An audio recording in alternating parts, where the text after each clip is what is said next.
Comedian Sudhakar గురించి ప్రత్యేకంగా చెప్పుకోనక్కర్లేదు. 1990s up to 2005 వరకు కూడా అనేక సినిమాలలో లీడ్ కమెడియన్గా యాక్ట్ చేసేవారు సుధాకర్. కానీ అనుకోని కారణాల వల్ల సుధాకర్ సినిమాలకు దూరమయ్యారు. అందుకే సుధాకర్ సినిమాలకు దూరమయ్యాను అంటున్నారు. ఆ సినిమా తర్వాతే ఇలా జరిగింది. తెలుగు ప్రేక్షకులకు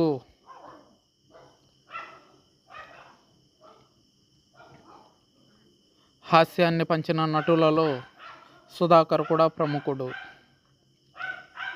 టాలీవుడ్ ఇండస్ట్రీలో ఒకప్పుడు ఎన్నో చిత్రాల్లో నటించి తనదైన నటనతో కడుపుబ్బా నవ్వించాడు. మెగాస్టార్ చిరంజీవితో పాటే సినీ పరిశ్రమలోకి అడుగుపెట్టిన సుధాకర్ 1980 నుంచి తెలుగు, తమిళంలో అనేక చిత్రాల్లో నటించారు. కెరీర్ ప్రారంభంలో విలన్ పాత్రలే కాకుండా హీరోగా కూడా పలు సినిమాల్లో నటించారు సుధాకర్. ఆ తర్వాత పలు సినిమాల్లో సహాయ పాత్రలు పోషించారు. కమెడియన్గా అలరించారు. మెగాస్టార్ చిరంజీవి సినిమాల్లోకి ఎంట్రీ ఇస్తున్న సమయంలోనే చిరు, సుధాకర్, నరసింహరాజు ఒకే రూమ్లో ఉండేవారు. దీంతో వీరిద్దరూ మంచి స్నేహితులయ్యారు. కెరీర్ మొదట్లో ఇద్దరు బ్యాక్ టు బ్యాక్ చిత్రాలతో బిజీగా గడిపారు. బాలకృష్ణ, వెంకటేష్, నాగార్జున వంటి స్టార్ హీరోలకు స్నేహితుడిగా నటించారు సుధాకర్. అయితే అనేక సినిమాలతో బిజీగా ఉండే సుధాకర్ చాలా కాలంగా సినిమా పరిశ్రమకు దూరంగా ఉంటున్నారు.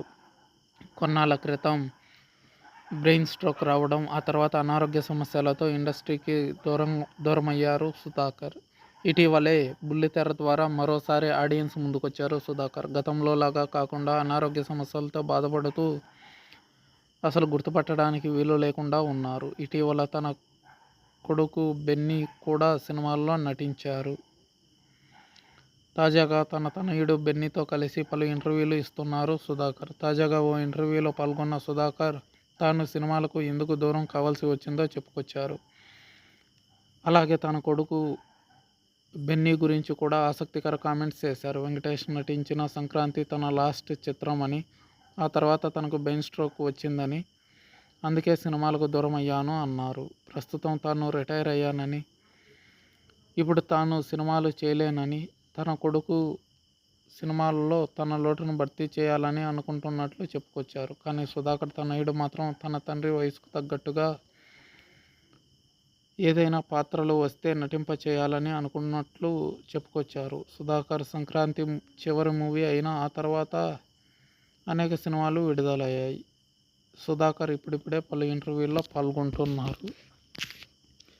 సెకండ్ ఇన్నింగ్స్ కోసం సుధాకర్ వేచి చూస్తున్నారు.